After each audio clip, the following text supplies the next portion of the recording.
اعوذ باللہ من الشیطان اللعین الرجیم بسم اللہ الرحمن الرحیم الحمد للہ رب العالمین۔ تمام تعریفیں اللہ کے لیے، درود و سلام محمد اور آل محمد پر۔ تمام سامعین کو ہمارے نبی محمد مصطفیٰ صلی اللہ علیہ وسلم کی اور ہمارے چھٹے امام جعفر صادق علیہ السلام کی ولادت باسعادت کی بہت بہت مبارکباد پیش کرتے ہیں۔ اور بے شک ہر تعریف اللہ کے لیے ہے، اور اللہ کے مختلف ناموں سے ہمیں بچپن سے بتایا جاتا ہے، جس میں رحمان اور رحیم اور کریم نام سب سے پہلے ہے۔ بے شک یہ اس کا بہت بڑا کرم تھا کہ اس نے ہمارے نبی کو رحمت للعالمین بنا کر دنیا پر بھیجا ہدایت کے لیے، اور یہ ہمارے مذہب کی اور ہماری تمیز اور تہذیب اور جو ہماری وراثت میں ہمیں ملا ہے کہ کوئی بھی خوشی کا موقع ہو تو ہم ان کا ذکر کرتے ہیں اور اپنے چھوٹوں کو، اپنے بچوں کو بتاتے ہیں کہ نبی دنیا پر کیسے آئے۔ نبی وجہ تخلیق کائنات ہیں۔ ہر شب جمعہ جو ہم حدیث قصہ پڑھتے ہیں اس میں یہی ہے کہ اللہ کہہ رہا ہے، نہ زمین، یہ آسمان، یہ چاند، یہ ستارے، یہ دریا، اس میں رواں دواں کشتیاں، سب محمد تمہارا صدقہ ہے۔ تو ظاہر ہے اگر نبی نہ ہوتے تو کچھ نہ ہوتا، نہ ہم ہوتے، نہ آسمان ہوتا، نہ زمین ہوتی، نہ ستارے ہوتے، نہ نباتات ہوتے، نہ جمادات ہوتے، نہ حیوانات ہوتے، کائنات میں کچھ نہیں ہوتا۔ آج دنیا یہ سوچنے پر مجبور ہے، سوال ہیں، کیونکہ اتنا علم ترقی کر چکا ہے کہ جب کچھ نہیں تھا تو کیا تھا، لیکن اس کا جواب ہمارے پاس ہے، کیونکہ علم کل قرآن میں جمع کر کے پروردگار عالم نے ہمارے نورانی نبی کے قلب پر بھیجا، اور جو دین ایک کم سوا لاکھ کامل نہیں کر سکے، اس دین کو محمد مصطفیٰ صلی اللہ علیہ وسلم نے کامل کر دیا۔ اور یہ وہ نبی ہیں کہ جب چلتے تھے تو ظاہر سایہ نہیں۔ آج دنیا میں دیکھیے کیا ہے، لوگ کیوں اتنا مذاق اڑا رہے ہیں، کہا عاجز ہو جاتی ہیں عقلیں۔ یہ وہ مقام ہے، یہ وہ نور ہے کہ لوگ پریشان ہو جاتے ہیں۔ بھئی علم اتنی ترقی کر چکا ہے، 100-150 سے زیادہ ادیان ہیں جو رجسٹرڈ ہیں، لیکن کسی کا مذاق کیوں نہیں اڑایا جاتا؟ کیونکہ سب کو دیکھتے ہیں، سب دوسرے طرح کے ہیں، لیکن ہمارے نبی میں کوئی ایسی صفت ہے ہی نہیں کہ جو اللہ نے جمع نہ کی ہو۔ یہ کہا، ہمارے نبی نے خود کہا، کیا کہا کہ اول ما خلق اللہ نوری، کائنات میں جب کچھ نہیں تھا تو میرا نور تھا۔ ظاہر اس کا نور تھا، یہ مشیت پروردگار تھی، اس نے چاہا کہ لوگ مجھے پہچانیں۔ یہ وہ نور ہے کہ جس نے قدرت پروردگار کی صفات کے راز کو پردہ ہٹا دیا۔ اہل محفل ظاہر ہے کہ یہ ایسا مقام ہے کہ اپنے چھوٹے بچوں کو اور اپنے سے چھوٹوں کو یہ بتانے کی کوشش کرتے ہیں ہم کہ یہ معلوم ہونا چاہیے کہ نبی کا نور کس طرح سے آیا، کس طرح سے پروردگار نے اس کو الگ کیا۔ پروردگار صفات کا خزانہ ہے۔ بھئی یہی تو کہا کہ میں چھپا ہوا خزانہ تھا، میں نے چاہا میں ظاہر ہو جاؤں، تو منتقل کر دیں صفات محمد کی طرف۔ کہا وہ عظیم تھا، ان کو عظمتیں دے دیں، وہ پاک تھا، ان کو پاکیزہ کر دیا، وہ بلند تھا، ان کو بلندیاں دیتا چلا گیا، وہ عالم تھا، ان کو علم دیتا چلا گیا، وہ اتنا حسین بنایا، اتنا کامل بنایا کہ خود دیکھ کر کہنے لگا کہ تم سے زیادہ تو کوئی حسین ہے ہی نہیں، تم جو ہو میرے محبوب ہو اور میں تمہارا عاشق۔ بس اہل مجلس وہیں سے محبت کا سلسلہ چلا، اور دین اسلام محبت کا اور سلامتی کا مذہب بن کر ہمارے سامنے آیا۔ اور آپ دیکھ سکتے ہیں کہ یہ وہ نبی ہے کہ یہ تو بعد میں ہوا کہ 1 نور سے 2 نور، اور 2 سے 5 اور 5 سے 14 نور، لیکن پہلا نور جو تھا نور اول وہ ہمارے نبی محمد مصطفیٰ صلی اللہ علیہ وسلم تھے۔ اور اہل مجلس، اہل محفل، یہ سامنے کی بات ہے کہ آپ غور کیجئے کہ اتنی صفات جمع کر دیں، جو 4 بار 5 بار اذانوں میں کہا جاتا ہے اللہ اکبر، اللہ اکبر۔ یہ کیوں کہا جاتا ہے؟ اللہ اکبر لفظ جو ہے وہ متکبر سے بنا ہے، یعنی غرور اگر سجتا ہے تو پروردگار پر سجتا ہے۔ تو کیوں اس بات پر غرور کیا؟ کیا یہ زمین، یہ آسمان، یہ چاند، یہ ستارے، یہ فنا ہو جانے والی دنیا بنا کے مغرور ہوا، وہ متکبر ہوا؟ کہا نہیں. کہا کہ کیا ہم کو اور آپ کو بنا کے متکبر ہوا؟ نہیں، ایسے بنا دیا محمد کو، اور 14 ایسے بنا دیے کہ جس کا مثل و نظیر نہیں ملتا ہے. اس لیے کہا جاتا ہے اللہ اکبر، اللہ اکبر. غرور اگر سجتا ہے تو صرف ذات پروردگار پر سجتا ہے. اور اہل مجلس، یہ وہ نبی ہے کہ آج دنیا پریشان ہے، آج دنیا عاجز ہے کہ یہ ہیں کیا، ان کا اختیار کہاں تک ہے. وہ دیکھ رہے ہیں، وہ پڑھ رہے ہیں. برابر آپ کے سامنے عرض کیا کہ یہ جو دوسری اقوام ہیں، جو پڑھی لکھی اقوام ہیں، انہیں نے توریت، زبور، انجیل کو گہرائی سے پڑھا ہے.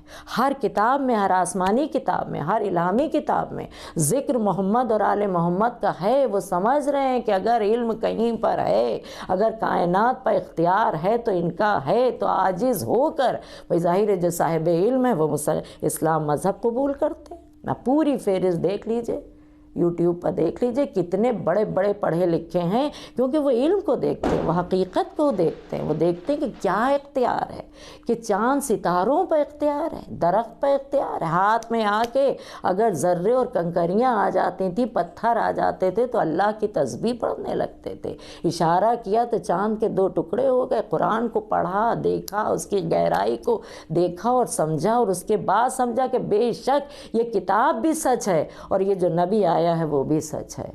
بس اہل مجلس، اہل محفل،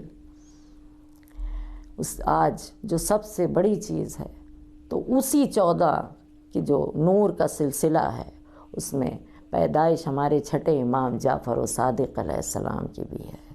اور یہ وہ امام ہے کہ ہم متعارف دنیا سے اگر ہوتے ہیں، انٹروڈیوس ہمیں کرایا جاتا ہے، تو اسی امام سے ہمارے بچوں کو یہ بات معلوم ہونا چاہیے کہ وجہ کیا ہے. کیوں؟ بھئی ظاہر ہم پہلے امام، پہلے نبی ہیں، اس کے بعد مولا متقیان علی بن ابی طالب ہیں، لیکن ہم کیوں فقہ جعفریہ سے منسوب ہیں؟ اس میں بس زیادہ وقت نہیں ہے، تھوڑی سی تاریخ پر نظر ڈالنا پڑے گی کہ وجہ کیا ہے. کا وجہ یہ ہے کہ ظاہر سلسلہ چلا اور سب اماموں کو آپ دیکھ چکے ہیں کہ مولا کائنات نے منبر سلونی پر بیٹھ کر اعلان کیا. 25 سال تک تو انہی نے صرف تخت سے و خلافت سے الگ رہے، لیکن علم کا اتنا کام کیا کہ 14-15 ایسے صحابی پرفیکٹ کر دیے ایک ایک مضمون میں، اور اس کے بعد دنیا کے ہر ملک میں ان کو بھیج دیا. اور بھیجنے کے بعد جب وہ جا کر علم پر بولے تو ظاہر علم پسند قومیں ہوتی ہیں، ضروری نہیں ہے کہ مسلمان ہی علم پسند ہیں، قومیں ہوتی ہیں. وہ حیرت سے آنکھیں پھٹ گئیں کہ کون سا علم آپ بتا رہے ہیں، کہاں، کس نے بتایا؟ کہا ہم تو ایک مضمون بتا رہے ہیں، ہم تو ایک سبجیکٹ بتا رہے ہیں. آپ چلیے اور چل کر دیکھیے مسجد کوفہ میں منبر سلونی پر جو بیٹھا ہوا ہے، وہ زمینوں کے بارے میں بھی، آسمانوں کے بارے میں بھی، ستاروں کے بارے میں بھی، چاند کے بارے میں بھی، سورج کے بارے میں بھی، حال میں، ماضی میں، مستقبل میں، کوئی ایسا موضوع نہیں ہے جس پر وہ نہ بولتا ہو. اور اس کے بعد یہ علم کا سلسلہ چلا. پھر آپ سب جانتے ہیں کہ امام حسن علیہ السلام نے کتنی مشکل وقت گزارا، اور پھر مارکہ کربلا ہو گیا، کیونکہ یزیدیت کے ہاتھ میں جب اسلام آیا، اگر کہیں خدا نہ کرے پوری دنیا پر پھیل جاتا تو اسلام سے زیادہ گھنونا مذہب نہ ہوتا. کسی کو فرق پڑے نہ پڑے، لیکن فاطمہ کے لال کو فرق پڑا، اور اس کے بعد پورا مارکہ کربلا ہوا. پھر ہمارے چوتھے امام نے کس مشکل مرحلے سے لیکن کربلا کو بھی بیان کیا، دین کو بھی بیان کیا، ایمان کو بھی بیان کیا، بیواؤں اور یتیموں کی خدمت بھی کی، پورے کام کو انجام دیا، پوری زندگی عزاداری کو قائم کیا. اب 5ویں امام کا دور آیا، اور 5ویں امام نے اب علم کے آگے، کیونکہ ان کا کام ہی دنیا پر ثقافت کے ساتھ ساتھ علم کو پھیلانا تھا. اور چھٹے امام کے لیے کہا جاتا ہے کہ وہ مقام تھا کہ اگر نبی کو ملا لیں تو 6 شخصیتیں گزر چکی تھیں اور 6 ان کے بعد آنے والی تھیں. یہ بالکل بیچ میں تھے. اب ان کا کام یہ تھا کہ مرکز، کیونکہ اتنی خلافت کی گندگی پھیل چکی تھی، اتنی تباہی، افراتفری، ہر ایک اپنے کو خلیفہ بنا رہا ہے، ایک آفت تھی، اس میں شیعت کو الگ کرنا، مومنین کو الگ کرنا، چاہنے والوں کو الگ کرنا، علی کے چاہنے والوں کو الگ کرنا بہت بڑا کام تھا۔ اور یہ پہلی جنگ آزادی کے بعد تاریخ میں لکھا ہے کہ جو یورپ کی قومیں تھیں اور USA کی تھیں، انہی نے غور کرنا شروع کیا کہ اب اسلام میں یہ الگ کیسے ہوئے، اور کون سی شخصیت تھی کہ جس نے اتنا بڑا۔ اور اس کے بعد فرانس کے بہت بڑے اسکالر نے یہ لکھا کہ یہ ہر قوم بکھر جائے گی، اس لیے بکھر جائے گی کہ ان کا رہبر نہیں ہے، لیکن اس قوم، یہ جو فقہ جعفریہ ہے، ان کے امام نے ایک ایسا مرکز قائم کر دیا ہے، ایسا مرکز کہ یہ قوم چاروں طرف سال بھر گھوما کرتی ہو۔ یہ سامنے کی بات ہے، ابھی محرم ختم ہوا، ابھی 16-17 کی شب ہے، ہم لوگ خوشیاں منا رہے ہیں، ذکر کر رہے ہیں، اور وہ ذکر کر رہے ہیں کہ جو روحوں تک کو پاک کر دیتا ہے۔ تو یہ اب فورن والوں نے دیکھنا شروع کیا، اور ظاہر ہے ان کا مزاج تحقیق کا ہے، ان کا مزاج جو ہے وہ پڑھنے کا ہے۔ مسلمان اپنی جہالت میں ڈوب گیا، صرف وہ حصہ، وہ طبقہ جس کو امام نکال کے لیا ہے ادھر سے، ورنہ بنی عباس کے ساتھ ہم بھی لگ گئے تھے، ہماری قوم بھی، اور تلواریں اٹھا لی تھی۔ یہ ہمارا امام چھٹا تھا جس نے فقہ بنائی، اور اس کے بعد یہ ماتم کا طریقہ ہمارے چھٹے امام نے تلواریں پھینکوائیں اور کہا آؤ کا مولا دل پہ قرار ہے۔ حسین کے غم میں کہا نہیں، ماتم کرو، سینے پر ہاتھ مارو، کہا اس سے کیا ہوگا، کہا اس سے دشمن کے تماچا پڑے گا، مارو گے تم اپنے سینے پر، تماچا دشمن کے پڑے گا۔ اسی طرح سے دھیرے دھیرے وقت گزرتا گیا، 4000 آپ کے شاگرد تھے۔ اب 4000 کو کتنا علم دیا، ظاہر ہے وقت کی پابندی ہے، اس میں اتنا نہیں بیان کیا جا سکتا، اور جس میں کوئی ایسی دنیا کا ملک نہیں تھا جہاں سے شاگرد نہ گئے ہوں، ہر سبجیکٹ وہ بولے۔ اور بہرحال اس کے بعد پھر ابھی آپ کے سامنے کہا کہ یہ فورن کی قومیں ایسی مشرقی قومیں ہوتی ہیں جو ہر بات پر تحقیق کرتی ہیں، اور انہیں نے تحقیق کی اور ایک پورا میٹنگ جمع کی، اور جہاں پہ یہ لوگ ملتے ہیں جا کے، جتنے بھی پروفیسر ہوتے ہیں، اور پوری کتاب، بہت سی کتابیں لکھی گئیں، لیکن ایک کتاب ہے جس میں جرمن کے، USA کے، اٹلی کے، ایران کے، لبنان کے اور فرانس کے پورے نام ان کے موجود ہیں، لسٹ ہے، یہاں سے جو بھی پڑھا جاتا ہے وہ ثبوت اور دلیل کے ساتھ پڑھا جاتا ہے۔ سب نے مل کے کہا کہ یہ دیکھیں گے کہ آج تک دنیا میں جتنے فلاسفر، جتنے دانشمند، جتنے جینیس پیدا ہوئے ہیں، وہ کیا کیا بتا کے گئے، اور سب سے زیادہ سبجیکٹ پر کون بولا ہے۔ اب آپ دیکھیے یہ ہمارے لیے کتنے فخر کی بات ہے کہ ان سب کا متفقہ فیصلہ ہے کہ شیعوں کے چھٹے امام جعفر صادق علیہ السلام جتنا بول گئے ہر سبجیکٹ پر، آج دنیا میں ماڈرن ٹیکنالوجی ہے، اس کو لے جائیے اور جا کے ملائیے تو ان کے شاگردوں سے ملتی ہے، اور اس کے بعد جا کر امام سے ملتی ہے۔ اور اس کے بعد آپ دیکھیے کہ 2-4 سبجیکٹ کا نام لیتے ہیں، جیسے آپ نے یہ بتایا، بہت پہلے، اگر ہزاروں سال پہلے آپ چلے جائیے تو لوگ سمجھتے تھے کہ سورج زمین کے چاروں طرف گھومتا ہے۔ سب سے پہلے ہمارے امام نے بتایا زمین گردش کرتی ہے، سورج نہیں گھومتا ہے۔ اس کے بعد ماؤں کو حکیمانہ حکمت دی، پورا چیپٹر ہے کتاب میں ان کے نام کا، اور سب دانشوروں نے ایک ایک چیپٹر لکھا کہ ماؤں کو چاہیے کہ بچوں کو بائیں طرف لٹائیں۔ یہ ان کو کہیں نہ ملا، بہت انہوں نے ریسرچ کی، بہت کی، انہوں نے دیکھا کہ جانور تک جو مائیں ہیں وہ جانوروں میں بھی بائیں طرف۔ پھر جب تحقیق کی تو پتہ چلا کہ بچہ دل کی دھڑکن سے بڑھتا ہے، نشو و نما پاتا ہے۔ کہا یہ کہا کس نے؟ تو صرف چھٹے امام جعفر صادق کا نام نکلتا ہے۔ ظاہر ہے ہمارے لیے غرور اور فخر کی بات ہے کہ ہم اس امام کے ماننے والے، ہمارے کیا جہالت کا تصور نہیں کیا جا سکتا۔ یہ آج کے بچے، آج کے نوجوان اس کام کو آگے بڑھا رہے ہیں، بہت خوشی کی بات ہے کہ ظاہر ہے ایک جگہ پڑھی جاتی ہے، تقریر کی جاتی ہے، مجلس پڑھی جاتی ہے، اور پوری دنیا میں دھیرے دھیرے پھیل جاتی ہے۔ اور جو ہماری بڑھتے ہوئے بچے نسل، ضروری ہے کہ ان کو معلوم ہونا چاہیے کہ 14 معصومین میں کتنا علم تھا۔ اور مولا علی کا تو کہنا ہی ہے کہ علم جو ہے وہ زندگی ہے، اور جہالت جو ہے وہ موت ہے۔ تو موت نہیں ہے جو نہیں جانتے ان کو، جو اللہ کو نہیں جانتا، بھئی اللہ کو نہیں جانے گا تو محمد کو نہیں جب علی کو نہیں جانے گا، ان سب کے ذریعے ہی کسی کا بھی ذکر ہو، 14 معصومین میں وہ توحید کا ذکر ہو رہا ہے، اللہ کا ذکر ہو رہا ہے۔ جب تک اس کو نہ جانا کہ وہ کائنات کا نظام چلا رہا ہے، تب تک آپ بالکل جاہل ہیں، ہم عالم نہیں ہیں۔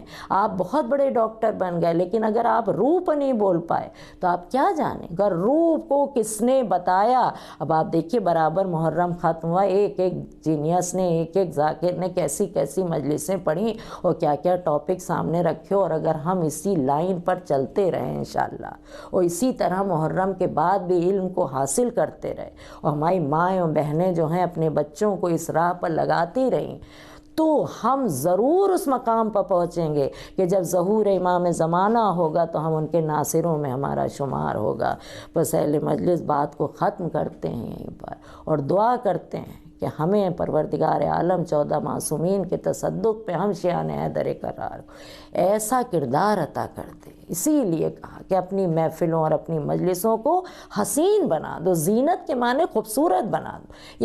یہ ہمارے نبی کہہ رہے ہیں کہ ذکر علی ابن ابی طالب کرو، یہ وہ ہیں، یہ کل کے کل محمد ہیں، چاہے کسی کا بھی ذکر ہو، ذکر محمد کا ہو رہا۔ محمد کو علم کس نے دیا؟ کہ پروردگار عالم نے سب تمام صفات دے دی اور تمام علم دے دیا، کہ علم کا ایک باب صرف اللہ نے اپنے پاس رکھا، اور صفات ایک اللہ ایک ہے، کوئی اس کا شریک نہیں ہے، اور وہ جو ہے تو متکبر ہے، غرور کسی پر نہیں سجتا۔ 2 صفتیں رکھ کے کل محمد و آل محمد کو دے دی، اور بشریت کے پیکر میں اس نورانی پیکر کو اس طرح سے دنیا پر بھیجا کہ دنیا روشن ہو گئی۔ ہم ظاہر ہے اپنے والدین کی، اپنے بزرگوں کی، اپنے نسلوں کی جو گزر گئیں، شکر گزار ہیں کہ انہی نے ہمیں اس طرح سے پڑھایا، اس طرح بتایا، اس طرح عشق علی میں ڈبویا کہ آج ہم یہاں تک پہنچے۔ اب ہمارا فریضہ یہ ہے کہ ہم خوب پڑھائیں۔ دنیا اسلام سے زیادہ ماڈرن مذہب ہی نہیں ہے،